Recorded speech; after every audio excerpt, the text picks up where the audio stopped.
పెరుగు తోడు పెడతాం కదా, పైన మేగడ వస్తుంది కదా, అది తీసి జమ చేసి పెట్టిన. టిఫిన్ గిన్నె అయింది, 20 రోజులు అవుతుంది ఇది. ఇప్పుడు చల్ల చేస్తా. ఇప్పుడు వెన్న వెళ్తుంది చూడండి.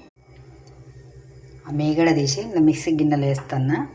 వేసి మిక్సీ పట్టాలి. మిక్సీ పడితే పైన ఇట్లా వస్తుంది వెన్నలాగా. చూడ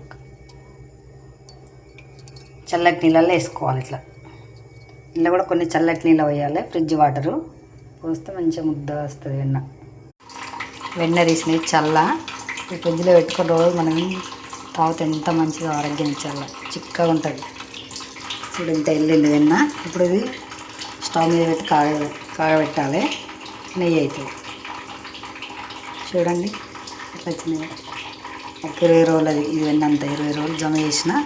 పెరుగు మీద మీగడ తీస్తే బాగా టేస్ట్ ఉంటుంది. పాల మీద తీస్తే బాగుంటుంది.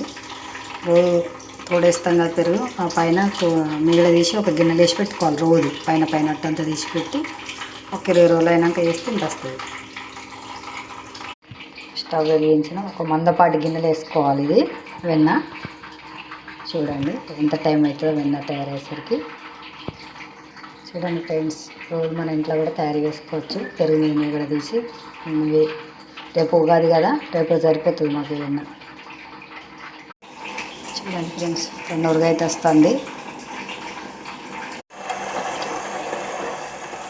చూడండి మరుగుతుంది. స్మెల్ అయితే మంచిగా వస్తుంది. కొంచెం టైం పడుతుంది నెయ్యి కావాలంటే. చూడండి నెయ్యి తయారైంది. చూడండి ఫ్రెష్గా. రేపటి ఉగాది రోజుకి నెయ్యి రెడీ. మన ఇంట్లో మనం తయారు చేసుకుంటే చాలా హ్యాపీ. ఫస్ట్ టైం అయితే నెయ్యి తయారు చేయడం. చూడండి ఫ్రెండ్స్, మాకు రేపు ఉగాదికి సరిపోతుంది. ఇది ఇట్లా వడగట్టుకోవాలి. మంచి స్మెల్ వస్తుంది నెయ్యి అయితే. చాలా చాలా హ్యాపీ ఉంది. ఫస్ట్ టైం నేను నెయ్యి తయారు చేయడం. పర్వాలేదు వచ్చింది.